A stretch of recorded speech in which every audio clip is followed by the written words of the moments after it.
Nestled in the heart of the Bronx, Easy Life Restaurant offers a welcoming escape for those craving comfort food served with a side of warmth. With a reputation built on serving up delicious home-style meals, this local gem has become a favorite for both residents and visitors. Whether you're in the mood for a hearty breakfast, a savory lunch, or a satisfying dinner, Easy Life delivers meals that hit the spot every time. Its cozy atmosphere and friendly service create a dining experience that is both relaxed and memorable. A true staple in the community, Easy Life Restaurant is more than just a place to eat. It's a place where great food and great company come together, leaving everyone with a full stomach and a smile. Welcome to Osas Olaye Restaurant in the Bronx, New York. No regret. You will like it. You're looking for your boyfriend? You're looking for your girlfriend? Come check it out. We are here. Check it out. Let me give you some beauty bar. Look at that. Look at that. After enjoying some fantastic meals at Easy Life over the past 2 years, I became curious about the restaurant and the vision behind its creation. To learn more, I reached out to the management team and was introduced to Mr. Osas Olaye, the founder and CEO of Easy Life Restaurant, also known as Mr. Osas. We had a great conversation where he shared insight into his background, career, business expertise, and his thoughts on current events in both the US and Nigeria. If you're still enjoying this show, please consider subscribing and hitting the like button. We truly appreciate your support. So guys, I'm right here at the Easy Life Restaurant in the Bronx, New York. My name is Dami Adewale is my name. I have the pleasure of introducing to you the owner and the CEO of Easy Life Restaurant, Mr. Osas. How are you doing, sir? Yeah, good evening, Dam. How are we doing today? I'm very good. What's happening? Welcome to Easy Life. Nothing. A touch of Easy Life for you today. Thank you. I'm having this nice drink. It's awesome. Yeah, let's have a cheers. Cheers, brother. Yeah. That's good. So tell me about yourself. What's happening? Okay, my name is Olaye Osinde. Yeah. I originally was born in Benin City, Nigeria. Okay. Came from a family of 5 boys. Boys. I happen to be the oldest here, 5 boys. Okay, nice. Grew up under the close family network of dad, mom, and grandparents. Very loving family. Average family per se, we're one of the big airlights, but we had enough to eat, enough to wear, enough to feed. Mm-hmm. So I grew up in the New Benin area of Edo State, more like a social affluent area, not really your so-called posh neighborhood, but average area to make it happen. Yeah. Came to the United States in 1997. 97. I've been here since 97. So I'm a product of the US DV Lotto. I won the Lotto in 96 and 97. I came to the United States and the rest has been history. So you've been around since the 90s. That's so awesome. Since the 90s, yeah. Several decades here. Sort of. How has it been so far? It's been an exciting journey. Okay. Ups and downs, more positive than negative journeys. Okay. But I'll say to God be the glory. To God be the glory. It's nice. So that means you are here during the 9/11. Actually, I was walking a few blocks away from there. So I came here in 97, May 1st, July 2000. Wow. I graduated as a respiratory therapist. So I was working in a hospital on 12 on 7th Avenue called St. Vincent Hospital, St. Vincent Medical Center. Yeah. It was actually one of the main hospitals on the upper west side that actually catered to 9/11 victims. Wow. So we're just like about maybe like 10, 15 blocks away. And actually I was at work that morning. As young as you were. It's 25, 25 years ago. Yeah. But it was a life-changing experience. But we did what we were trained for. That's so good. And thank you for your service. Did you have any reason to move out of New York whenever you were here, or you were in New York all through? I've always been in New York. I love living in New York. New York City is the best. Yes. Okay. It kind of reminds me, or always keep me affluently in comparison to Nigeria, where I come from. The cultural diversity, the fast-paced movement, kind of make me feel like I'm not too far from home. From the food to the people to the music to the dressing, the whole walks of life. I feel closer home. That's good. So I don't know if I'm going to live. When I leave New York, I'll probably move back to Benin. I hear about Houston. I hear about Atlanta. I hear about Maryland. That a lot of Nigerians are there. Correct. Were you ever tempted to go I've anywhere? visited those areas. Okay. Actually, my son's godfather lives in Maryland, so I've been a frequent flyer in Maryland.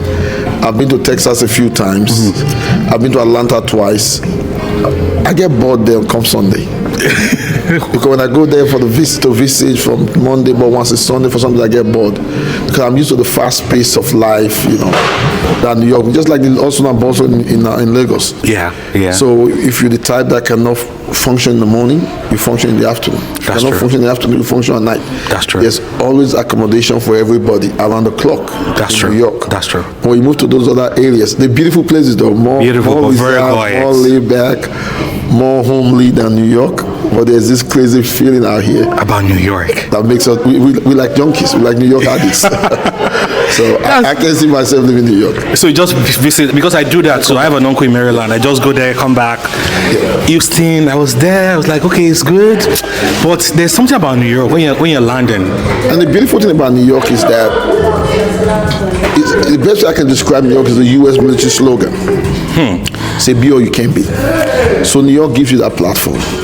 That's true. From seeking jobs to seeking opportunities to the commute system to just reaching out to people of your ethnic, diversity, ethnic race. It's easier to access everybody in New York. That's true. Versus those of that area whereby it's so sparsely, separated. You have to do all drive this. and stuff like that. But you and I know when you just come to the US, you don't even know the name of the next street. At all. So driving is not the option. And of course, the challenges of immigrating to the US, getting yourself all straightened and the legal things you have to go through, you can't move around that freely out there. You have to be more dependent. But in New York, you seem to have a more free will.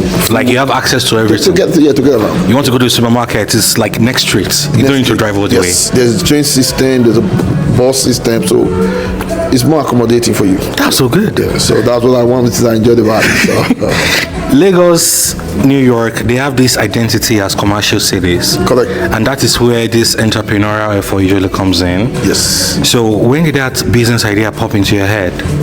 Okay, so the first time I went into business was in 2003. Not kind of really official. A friend of mine came to visit and taught me how to, buy cars from the auction and send home. So, but when I went home the first time to visit in 2002, I went to start the pure water business. In America? In Nigeria. Oh, okay. That was when the whole pure water purification system just started. But Yeah. I'll say maybe I was too young or don't have the support back home to do it. Yeah. So that kind of fell through the crack. Okay. Then in 2003, I met this Igbo boy. Igbos are very business savvy. So Business. he came to visit, the friend of a friend, he was staying with me. He introduced me to the car business. Okay. So I used to go to main auction to buy cars and sell home, and I did that for a few years. But things didn't really work out, so I left it alone and just focused on my job as a respiratory therapist until the green light came on to go back in. Okay. Yeah. So what really drove me into entrepreneurship is more of the will to help people.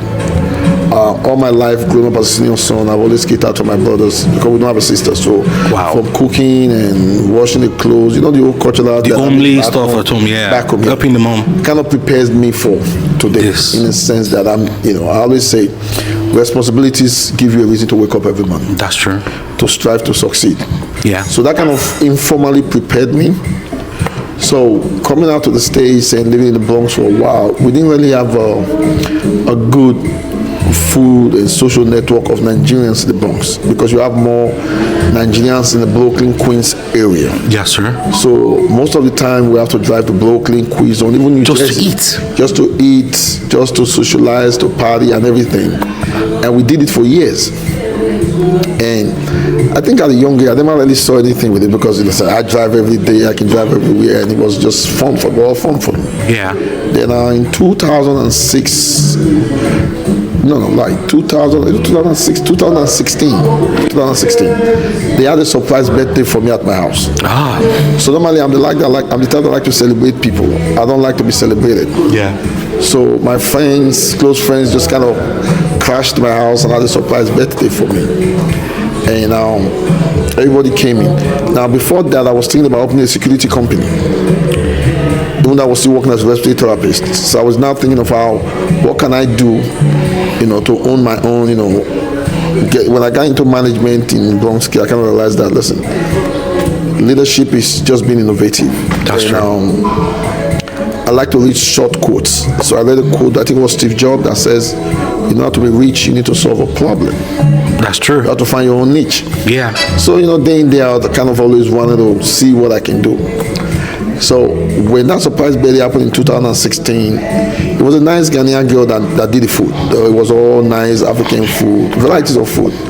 And my friends came, everybody was so pleased. And somebody now made a comment that said, why is it that we don't have this kind of food to eat in the Bronx? And then it went the light bulb. The light bulb popped. So the following morning, I called my friend that hosted the surprise birthday, and I said, I'd like to meet your chef. I made that food. So what do you want to say? I want to open a restaurant and lounge. Look at me, started laughing like, you think cooking in your kitchen is the same thing as commercial? I said I want to open a restaurant. So we invited her over, we met, and that was how the journey started. Wow. And ever since then, it's been rosy, right? People must eat. Yes, we have our challenges. There was a lot of challenges. I'm going to be honest with you. There was a lot of challenges to get there, because remember, I went into this business without knowing anything about it. I've never gone into commercial cooking before. I've never owned my own legal business before. Wow. I know nothing about the do's and the don'ts, the legal liabilities. I didn't know anything about those things. I know nothing about the insurance. I know nothing about the registering of business. The tax part of it. That's true. Workers' compensation. The whole 9 years that salary. I didn't know anything about all that. Putting everything together. But when there's a will, there's a way. Failure is part of success. That's true. So every time I met a hurdle, you try to resolve the challenge. Yeah. My medical director taught me one thing at work. Dr. Diaz, she said to me, your job is to bring me solution, not problem, because I know the problems. Exactly. So we don't dwell on problems, we dwell on solutions. So from that I learned that in life, spend more time seeking solutions to your problem, because your problem is there already. So that was how we just took it one day at a time. And I'm a big fan of rewarding myself. Well, so I conquer a hurdle. If it's a little shot of Hennessy with Coke, I reward myself. Cheers to it. Cheers to it. Yeah, cheers. I clap for myself and I keep on moving. So depending on how big the puzzle is that I just resolved, determine the gift I give to myself. That's true. And I always think when you reward yourself for success, no matter how small it is, it gives you motivation to attain the next one. That's true. And when you don't fail, you cannot move forward. Because normally you fall down. Hopefully when you come back up, you sprint higher. Exactly. So that's just been my journey through the business world. Yeah. Exactly. Yeah. That's so good. And over time, definitely you are feeding the customers. Yes. Based on their requests. Yes. Oh, do you have pounded yam? Do you have this? Do you have that? How do you resolve the challenge of bringing in the raw materials? Initially, I'll give you a little more. Initially, when we started, we were actually a Ghanaian Nigerian restaurant, because the Ghanaian population in the Bronx is higher than that. And trying to promote diversity, because I have a lot of Ghanaian friends. So we started that way. And actually, we opened Easy Life in July 2019, a few months before COVID. Wow. And I went through the whole drama. So it was initially a Nigerian Ghanaian restaurant, but sourcing the Ghanaian aspect of the business really didn't take off well. So you have to listen to your customers. So the only thing that is constant in life is change. Definitely. I have a passion to own a restaurant and lounge. That's true. But the customer directs the flow. So that's how we've stayed afloat. Sourcing the raw materials from Nigeria initially was challenging. But now you have more Nigerians in business, more Africans in general in business of importing food and raw materials from Africa. And hopefully, thank God, technology has gotten better. Yeah. So it's more easier to onboard those things to to the States now Than before. So the raw materials are there more consistently as we need it. You mentioned COVID. Yes. Sorry, I think you wanted to finish. No, I just said there are some challenges for some items, but we make it work. You have to make it work. Yeah. You can tell our brothers in the down south, Mexico, because I think they also produce the similar goods that we have. Yeah. Do you import from there too? I buy from major distributors. Okay. That source from those areas. Because reason why, part of the legal requirements is making sure that the items you are buying meets the food industry standard. Okay, that's true. But there's a legal verification stories. Yeah. So at the moment we just source from some of those items from companies that work directly with the U.S. government to distribute. That's true. Yeah. But you and I know that they don't produce one of those things yet, so they bring it there, then we just go there and buy. Yeah, that's the way forward. Yeah, because like I said, the legal side is very important because you want to stay on the same side as a law. As a law in this country, because it can be. During that COVID period, how did you cope since there was social distancing? Oh, COVID was one of my. I'll say it's one thing. It's a period you don't want to live twice in your lifetime. So what happened when I was working as a director in Bronx Care Health System as a respiratory therapist. Yeah. And I was a manager in NYU as a respiratory therapist also. COVID, Resident therapist. Respiratory therapist. Yes. Okay. That's my career. That's good. So COVID was a respiratory disease. Yeah. Well. So I was very involved in the management of COVID in both hospitals. Were you ever scared? Initially, yes. But that's what you trained for. You train to save patients. So when you get into that what we call your beast mode, your life becomes secondary. The joy in what we do is saving the patient's life. So the idea of that fear kind of went away, and you just go into that auto drive and say, you know what? For every patient's life we save, that's the joy in it. That's true. So that's what we did. Now, in relation to Easy Life, when COVID started, I had to face a big decision. We're just about 4 or 5 months into the business. We're just starting, no liquor license. Yeah. If I close down, I might not be able to reopen because it's a new business. And also, the little customer base that you already had, you're going to lose them. That's true. And there are people that work for me in a restaurant that depend on this job to meet their daily needs. Yes. So we kind of did what I call a hybrid, Everybody kind of took a pay cut just to survive. We're shortening our time. We did what we had to do we kept the restaurant afloat. And were people making orders? Yeah, people were making, it was all takeout orders. Yeah. So that gave us some time to perfect our food too and build more clientele. So it kind of worked out eventually for everybody. It worked out for the community that we serve. The workers were able to pay their bills, and I was able to go take care of my patients. Somebody asked me a question one time that, how do you work as a respiratory therapist and serve food? And I laughed. I said, it's the same thing. When I'm in the hospital, I cater to sick people. When I'm in the restaurant, I cater to hungry people. So it's all people. It's all people, yes. That's so that's how we're able to make it happen, yeah. I'm sure you have a few pictures of you during COVID period when you were all jacked up. Fully geared up, the full isolation gown and everything. Yes, I have a few. That's good. I have a few. And it's just 5 years ago, so it's it was a crazy time. I actually lost one of my staff on the job. She came in sick and passed away with me. So rest in peace. Restaurant here? No, at the hospital, yeah. Wow. But it is just that humans are very resilient. As once we figured out how to treat COVID patients, we rebounded. And I think the key thing is just that we focus more on the positive side. How many patients we saved? That keeps you going versus how many you lost. That's true. And there's still more to be saved. That's true. So that just kind of keep you going, and we before you know it, it's your job. It's your job. And of course, God with you, everything else works. That's way forward. Yeah. I kept hearing sirens during that period. Whenever I hear any siren, I'm like, they are carrying some people. But that's history. The thing of the past, man, was like I said, it's something you only want to experience. You never want to experience in your lifetime. But if you do, I think one time is good enough. That's great. It was a terrible time. Since you've been here since 1997, 1998, I won't consider you as an immigrant. I'll consider you as an American. Sort of. Yeah. But since you came from one country to another, how do you see the resilient spirit of a typical immigrant on how to make it in this country? To be honest with you, I think as an immigrant, you have an advantage than the non-immigrants. The reason I say that is that traveling is experience and education. You left your home for a reason, so you kind of have an idea what it is not to have the basic things in life. Whereas in America, Americans are predisposed to the basic things of life, so they already have it. Yeah, so they don't know what it is to lack. That's true. You know what I'm saying?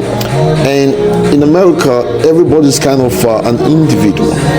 Whereas where you would come from, most of these immigrants, you come from more of a extended family network. It takes a community to raise a child. That's true. So you don't just worry about yourself. That's true. You worry about the community, how to help your siblings, your father, mother, and everybody else to be comfortable. So it's not all about you now. It's all about the whole community. Community, yeah. So that responsibility puts you at an advantage to succeed. So because you grew up in an area whereby the basic things you need to grow was not there, so you're able to see opportunities faster and willing to burn the candles and go the extra length compared to the average American. So outside the legal issues of getting yourself legally situated and everything, I think immigrants are at an advantage. Now we see immigrants do very well in the States. That's true. Because they come with a lot of determination. Because they drive. The guy that succeeds is the one that is willing to go the extra mile. That's true. Like I always say to my friends, when you talk about the NBA games and you talk about NBA finals, normally it's not the best team that win. No. It's the team that showed up.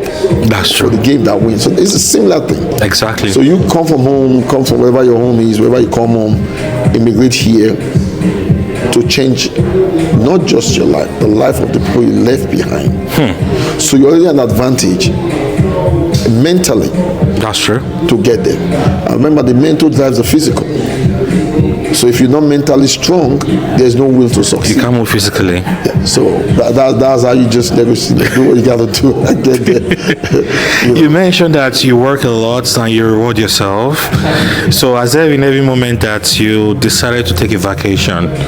Either you want to go home or anywhere? I honestly, I came in 97. The first time I visited Nigeria was 2002. 2002, 2004, 2006, 2008, 2010, 12, twice, 13. 13 was the last time I went. Till now? Yes. So vacation was always home for me.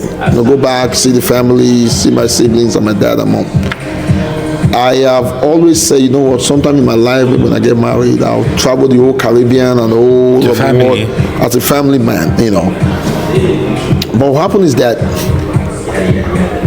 success and entrepreneurship kind of changed that dream. So why am I saying that? For you to be successful, you have to be on ground to burn the candle. 24 hours. Yes. So you now realize that your lifestyle is now secondary. The will to succeed becomes primary.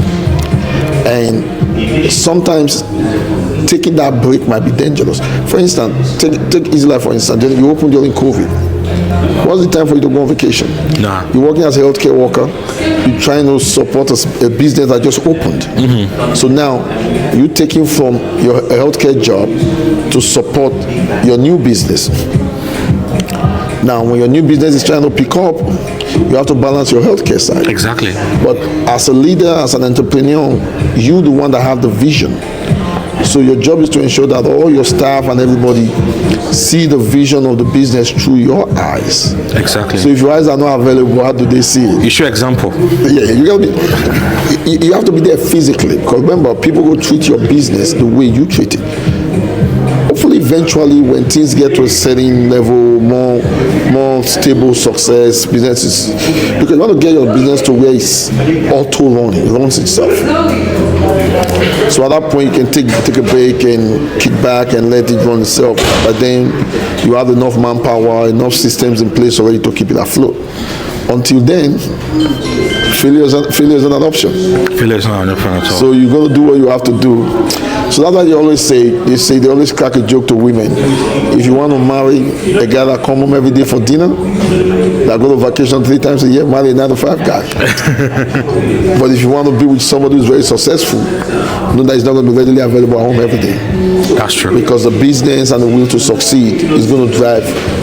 Because you have to be willing to work 25 hours out of 24 hours. Like today, you just finished work and you're here and the time is... Back to the next one. Because remember, you're always the first one there, the last one to go.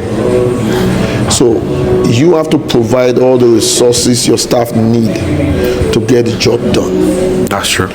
After they leave, you have to be there to make sure the accountability and restocking and resourcefulness for the next day is available. That's true. So you're always the first one in, the last one out. That's right. And you've been living by that phrase Yes. every day. Yes. And definitely, has there been anybody that has come to you to seek advice, business-wise? Okay, I'm thinking of this. What do you think? I have a few people I've mentored, both as clinicians, as healthcare workers, and as business people who are doing their own thing today. Okay. And it's always a joy for me to give back to people, because I also work as adjunct professor for Bronx Mother of Mountain College and Long Island University, whereby we mentor respiratory students to become respiratory therapists. So I think it's always good to give back to your community. You see, it boils down from the way we were raised. Mm-hmm. When one person is rich in the family, you broke. Definitely, they will latch on you. Yes, but when everybody has it, there's money everywhere, and you're more secured and stronger.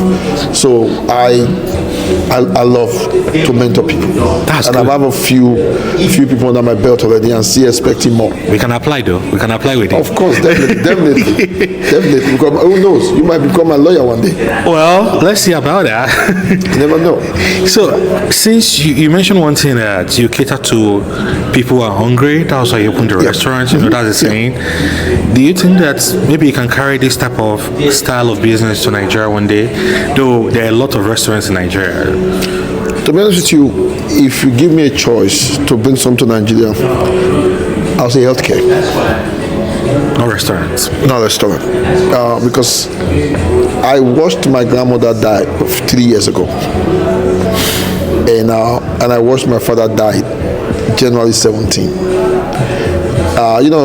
Thanks to internet and everything, you're able to see them like in real time. So you realize that people dying in Nigeria is not because they need to die. It's just because the healthcare system is very, very bad. It's very poor. Bad is the understatement. It's non-existent.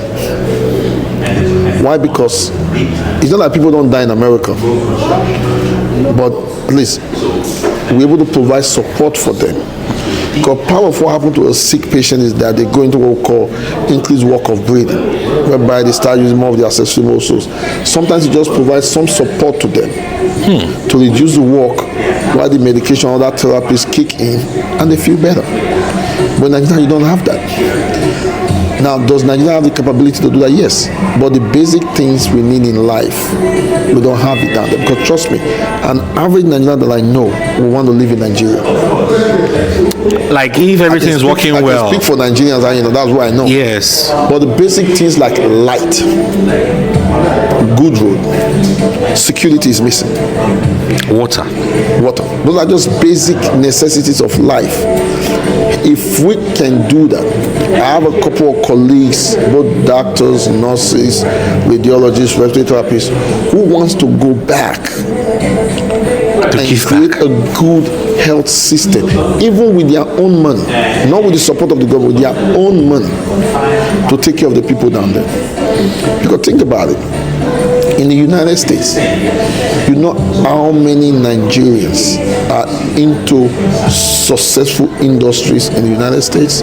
Name any of them. Plenty. Whether it's medicine is just They say plenty. plenty. So when you talk about healthcare, it's just overwhelming. You have one of the best doctors in America, the Nigerians. Talk about the pharmacists, the nurses, the respiratory therapists, the radiologists. We have all these things. What saddens me the most is that Nigerians are successful in diaspora, Not in their own country. not in their own country. So if you give me a choice, at least, if one thing I would like to fix is the healthcare system, so that people can have a better quality of life. Instead of just dying Anyhow. It's so sad. Like, have you tried to trigger that by maybe talking to maybe folks like yourself, like in your area of profession? Guys, we can talk to the ones over there. We are not going there physically, but we can educate them. Something like that. Definitely. Okay, I'll give you a realistic experience. Sometime around 2012, 2013, we changed some of the neonatal ventilators we had. Because we had a lot of neonatal ventilators for the preemie babies and the sick babies we have in my hospital. Yeah.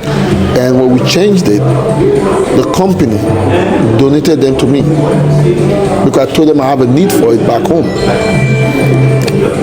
Could you believe I called a few hospitals in Nigeria, few people in healthcare, hospitals and people in the federal ministries to say, listen, I want to donate these 20 ventilators to Nigeria. At least they can take care of babies, preemie babies and stuff like that. You know what they said to me? I need to bring money. The Nigerians that you want to help are requesting money from you to help them. Yes, because the problem is that the people in those key positions lack the ability and the knowledge and the experience to make such decisions. So they don't know what impact their citizens. Yeah. It's all about their personal satisfaction. Because a lot of them go to diaspora to get health care. They travel down here. They don't feed themselves back home. So because of the way the system is right now, it's more of a 1% up there and their satisfaction versus the other 99% satisfaction. So that's what makes it very challenging. Trust me, an average Nigerian you see, if you say to them, listen, they're doing it already. Some people go on medical missions. That's true. They do on medical missions to Nigeria and other part of Africa, but it's just a 1-week trip. The impact will not be felt. Yeah, it's not that felt. We need something consistent, something on ground, whereby we can train our own brothers and sisters back there. The youth are just, I don't want to say they're wasting away. The youth's opportunities are being exploited. Because if you look at the people in power today, from the Buhari to all of them, the first coup they did, they were in their 20s. Yeah, 21, 23. That's when they came into power. Ojukwu did civil war in his early 20s. Gowon was the president at 30. He was the oldest among them, I think. At 30? I think he was the oldest. But look at it today. In your 50s, 60s, you still hoping. That's why their names, I usually think about it. Yeah, since the 70s, their names are still, you see Gowon, they're still a Boston line. How greedy can you be in life? That's why you see when you work, you have something called retirement. Mm-hmm. You have promotions at work. Yeah. Because it gets to a point you have to train your replacement so that when you tire out, let the fresh blood come in and take it to the next level. We don't have that kind of system at all. So that's why we still, it's like this generation, they already mortgage this generation already. So that means that for this present generation, their future is bleak in a way. How many more years they got? For most of them. You know what I'm saying? Because, trust me, an average Nigerian is very intelligent, very, very smart, enthusiastic about what they want to do. Even though today you say, oh, Nigeria is one of the countries that doesn't love the scam. It's not something an average Nigerian want to do. An average Nigerian like to work. That's true. But sometimes in the midst of nothing, You have to figure a way to survive. That's true. So people start diversifying their minds and looking for ways to survive. That's true. Look at Dubai. A few years ago, if you say maybe like 20, 30 years ago, Dubai was not as rich as Nigeria. Not at all. No, Dubai was just a desert. But today, they got one of the best hospitals and best tourism system in the world. I think it's the mindset of their leaders. Correct. Because look at all those things you see in Dubai. Irrigation, they don't have water, they don't have land. Yeah. We come from a blessed country. Natural whereby you can resources. just eat a little mango and throw the seed on the ground, it grows. You are bringing China and everybody in to come and do these things we can do by ourselves. But the mindset of our leaders are so poor. They lack the vision. You know, if you compare America to Nigeria today, if you go through every president you've known in America, go read their history. There's a legacy they left behind. Affordable care is called Obamacare today. Because that's Obama's legacy. That's true. Okay? If you just call any of the presidents, you're going to see something they did to move their country forward. Donald Trump is here in his second term. When he did his first term, people complained, Trump. But when Biden came in, Biden did not undo everything that Donald Trump did. He left part of it. That's right. As Well, long as majority. because it's working for the country. Even though Trump is back now, with all the craziness we hear, but there's still the core values of the American system that Biden left that Trump will not undo. That's true. But in our country, it's not like that. Dami did a project going south. When I come, I'll be like, Dami already ate that money. That's I'm administration. not. They say this is my administration. So there's never a follow-up or a completion to anything. Imagine Nigeria sell electricity to Ghana, a country like Ghana. Mm-hmm. Ghana will celebrate years of no light seizure. The seller don't even have constant electricity. Who in the world will sell crude oil and buy back petrol? Imagine. How sick Up can to that now, be? Port Harcourt refinery, Warri refinery, Kaduna refinery, still moribund. Because one of the systems we like in Nigeria is that we don't like to fix, we like to maintain. There's budget for these refineries every year. Yeah. So imagine the amount of money and energy it takes to pump crude oil from the south to the north. The wastage. How many people have tapping their own pipeline through it? Illegally. Instead of just building more efficient refineries, less energy in the south that can produce petrol, kerosene, everything you need, job opportunities. Exactly. You know what I'm saying? Take the gas out of the street and make life much easier for everybody. And people will buy all over the world and we still make money. But we'd rather go to the black market and sell. Look, Dangote cannot even get crude oil from NNPC for a refinery that will save the country. But we'd rather sell crude oil and buy back petrol. So is it that the Nigerian government is selling crude oil to other people except Dangote? Yes. For selfish reasons? Yes. But, okay, I'll give you another example. When I was growing up, there was no cell phones. Yeah. We have Nitel, right? We had Nitel, yeah. And Nitel was working efficiently. What happened? Okay, where's Nitel today? That's the federal government. I thought it was Nitel was owned by the government. Liquidation, things like that. No, but think about it though. Is cell phone not working today? Still working. Can you pick up cell phone in your village? If they have the mast. There's masts all everywhere.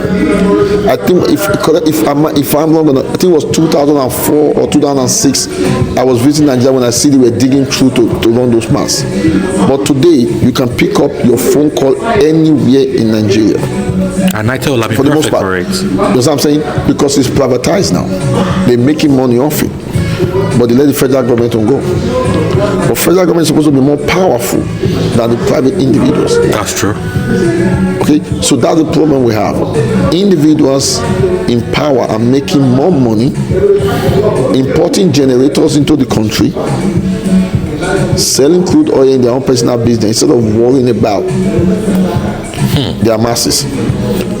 There's corruption in America, no doubt. People steal in America, but the difference is that when they steal, they invest the money in this country. society and turn it to generational wealth, make it work, open opportunities for other people. Whether that's where we come from, they move the money to diaspora and those use it to build the economy and watch their people just suffer. And I think wasn't Putin that was saying it, that anybody that dies in Russia or something like that is still shipped back to Africa. Wherever you take the money to, London, Switzerland, and the rest, when that person dies, his body is taken back to his home country that he should have developed. Yes. He's not going to be buried in those countries that he that's the sad part. Leadership in America is always legacy than money. Legacy than wealth. When Obama came into power, it wasn't as rich as he is today. But he made more money post-presidency, writing books, going for speeches. Speaking gigs, yeah. But our country, when they go in, the first thing they do is max. The work is not even done yet. But I don't understand how a rich man drives to his house through bad roads to get to his house, and he's the only one that have electricity in the street because he has a plant or so that everybody else is in the dark. That's mental poverty. And rather challenging him, they'll be worshiping him more. Because one thing I've learned in life is that there's two things in life that can shape in any man: poverty and religion. And we have the two in Africa. We've perfected it. Not only do we have it, it's perfected. Look at the amount of churches in Nigeria. And no factories. No factories. All of them have private jets and everything. And I pray for miracles. They have bodyguards that protect them. And they say God will protect you. And the Lord protect you. And they have beggars by the door of their church. So, the will to feed will make any man bend their ways. And the religious blindness and cowardness has kept us. They have us in a bondage. So the few resilient ones have no choice than to seek greener pastures. Yes, somewhere else. That's how we all moved. And that's why we're here. And that means it's 2013. You don't look back. No, because imagine you go into your own country, you're scared. And you're from Edo State. Yes, the security is zero. Because people are hungry. People have nothing to do. It's not like there's security issue in America, don't get me wrong. Definitely. But for the most part, everybody go to work in the morning, hopefully to get paid at the end of the week. It reduces the amount of issues we have. That's true. Do you know how sad it is when I go home and I see a Nigerian police officer? It saddens my heart. I give them as much money as I can, not to encourage bribery, but to just help them. Because you see a police officer with a wire as his belt. You give him a tear gas gun as a gun to hold. He looks mad. No, this is a family man, and you pay him what, 50,000 naira a month? When that's the same money they give to their girlfriends for say thanks for coming for taxi. That's true. It's a failed system. It is. It's a failed system. And our elites, they say this because as you are here, they are also here. They travel, they see the better things of life. And I always, I say to my friends, you know what? I think the problem with Nigerian leadership is that they all belong to some kind of occultic group. And one of the ways to remain in that group to be successful is to keep Nigerians in poverty. Because normally the way you measure success is how much you can eat and share with your neighbor. Exactly. And still be okay. But these guys see people die day in, day out. And they're okay with it. And they're okay. So there must be something in that leadership that say, you know what? The more wicked you are, they have to suffer and die. I get you. Anyway, it's sad. It's sad, and that's part of the reason that when you're here, you just feel like I don't want to do anything that will take me back there, so I have to strive and make it here. Yeah. Because these people here, they don't know what it is. Because you have to be. That's how we keep our families back home afloat. That will make sure our family feed, our younger ones go to school, their kids go to school, families stay after that. We don't have a choice, because think about it. Back in the days, Nigeria there was a time it was $2 to $1. Yeah. The Igbos are very productive.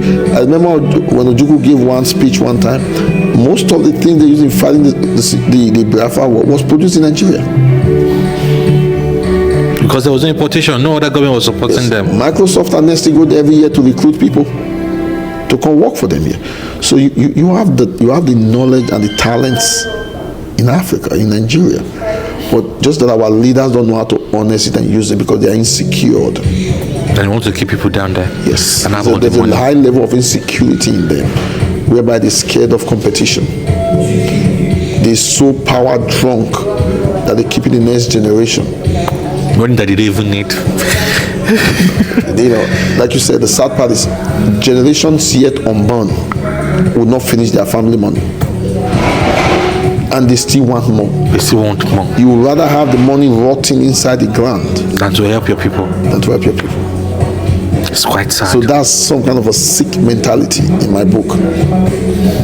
So a lot of, including myself, a lot of Nigerians you see today who own businesses, who own, different organizations, we all have one thing in common. We are a product of that Nigerian growth that we have, that family structure that we have, the will to succeed and help others, the will to take the family from point 1 to point 5. Everybody have that thing in common. That's true. But just that in our own land, you don't have the ability and the resources to make it flourish. So for it not to just die in you. So when God opened that window for you to say, you know what? Escape. You have. That's so good. Yeah. So good. So, on a lighter note, since you said you opened this restaurant with a Ghanaian, and here we have Ghanaians and Nigerians, I don't want to put you on the spot though, but when it comes to jollof rice, as a restaurant operator and veteran, which one is a better one or best now? Because there's Nigerian, there's Ghanaian, there's Senegal. So first of all, you have to understand the differences in cooking, in the food, in the dynamics of the food. Yeah. I think for you to make a fair judgment in anything in life, it has to be a fair ground. By fair ground, means it has to be the same items. Then you make a fair. Nigeria use parboiled rice for jollof. Sweden is vegetable oil. We use parboiled. There's a rice. The rice model is parboiled. Okay. Ghanaians use jasmine. Jasmine rice. Jasmine rice, like basmati. So you already have a difference already. So it's not a fair competition. Okay. It's not. They don't taste the same. It doesn't taste the same. Okay. The outcome is not the same. Okay. So it becomes a preference. Do you prefer jasmine rice or do you prefer? And I think the other rice is sweeter. Tomato is tomato. Maggi is Maggi. But the foundation is rice. Water is water.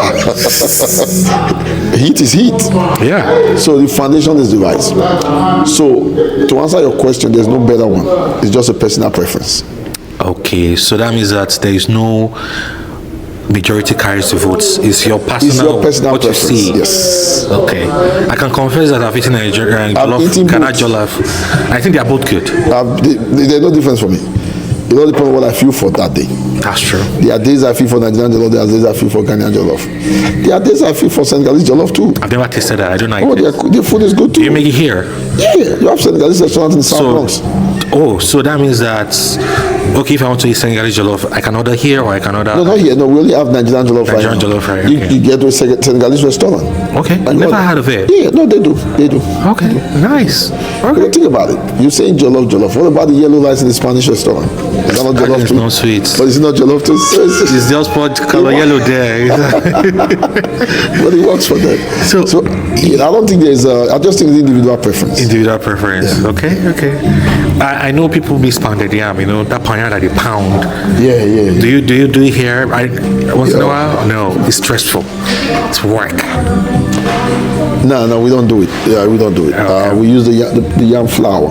Yam flour, which is what everybody does. Yeah, yam flour. So Yeah, I'm very sure you still take me around just to see, the wine cellar, just the general section. All right. We can do that maybe in the next few minutes. Sure. Is that okay? Sure. Now, the final question is, when it comes to your future endeavor, now this may be personal. Yeah. Do you have any other businesses that you want to open, or you're still with the restaurants? Yes, I do. I still want to open more restaurants. Because, like I said, food is a very needed, essential. Especially, when it comes, not just in Nigeria, when let's say African food, because the way we make them is more organic than most of the fast food. It's more healthy. I prefer it. Yeah, I eat at home. than most of the things. So it's always good to bring something that is more healthy to the public, and also spreading Nigerian culture through food, and making sure that the Nigerians in diaspora don't feel too far from home. Remember, the game is to solve problems. Yeah, definitely. So, as much as I can solve the food problem, you can solve every problem. I can keep going. And in terms of other business, there are other businesses I would like to get involved in, like hospitality, like owning a motel and stuff. It's a big one for me, because another thing is, with the immigration issue in America, accommodation is a big problem. Yeah, housing is a big problem, and right now it's so pricey and stuff. So if there's any way we can have an impact on that, and too, it's something I like to go into. All right. But I like public service. Public service. That's awesome. And as long as you make some paper from it, yeah. It's a great concern. I always say the paper you make from it is a reward for your work. It's like I tell my staff at work, if you came into healthcare because of money, you failed already. What's the impact? Because there's no really money in healthcare compared to the hours you put in. Because for you to make money in healthcare, you have to put in a lot of hours. That's true. Money is a reward for what you do. That's true. You go into healthcare to make people's lives easier, put a smile in their face, help them get out of their sick condition. That's true. It's supposed to be the money is the reward for that. For that. So that's why you see a lot of miserable healthcare workers, because they went in for money. Now when they get in there and know that, listen, they're not seeing glove anything. up and do some. They'll be frustrated. They'll be frustrated because it's money that drives them. So the will should be to make a difference in people's life. Love your neighbor as yourself. That's true. Then money becomes the reward. That's true. Talking about socials, does anything happen here on Friday and Saturday nights? Yeah, Friday and Saturday nights we have a Afro-Caribbean lounge, whereby it's mostly Afro beats. We have a huge Caribbean population, promoting diversity. So it's mostly like Afro-Caribbean nights with DJs and dancing. Once in a while we have a live band also. Is anything happening here tomorrow evening? Yeah. We have it's called a round robin. It's a Jamaican thing. Okay. So we're gonna have that tomorrow night. Then Saturday we're gonna have the Afro-Caribbean. Afro-Caribbean night. So which should I come for today? Just come and cover it. Just see how it is. Yeah, definitely. For both nights or just for the Afro-Caribbean? You can come for both night, the following night, the other night. We always here on the weekend. So. All right. I'll check you on Saturday night just to see how it goes. Socialize with us. It's nice. Yeah. It's nice. So thank you so much. You're welcome. I'm very sure this is thriving and it's going to thrive better. Amen. Much more. Thank you so much for your time. I really appreciate you. Well, thank you. And I'm happy you confronted some of these challenges we have in Nigeria. So whichever way we can put our word out there to make a difference, that's the way forward. We'll get there. Yeah. I was a lawyer in Nigeria, practiced for almost 10 years, came here, went back to law school, graduated, I wrote their bar exams. That's it, we gotta do. Yeah. But hopefully one day we can all export these talents back to make a difference in our country. That's true. Yeah. So thank you so much. So thank you, Dami. Yeah, so big a shout out. Good to see you. Yeah. Let's show one more time.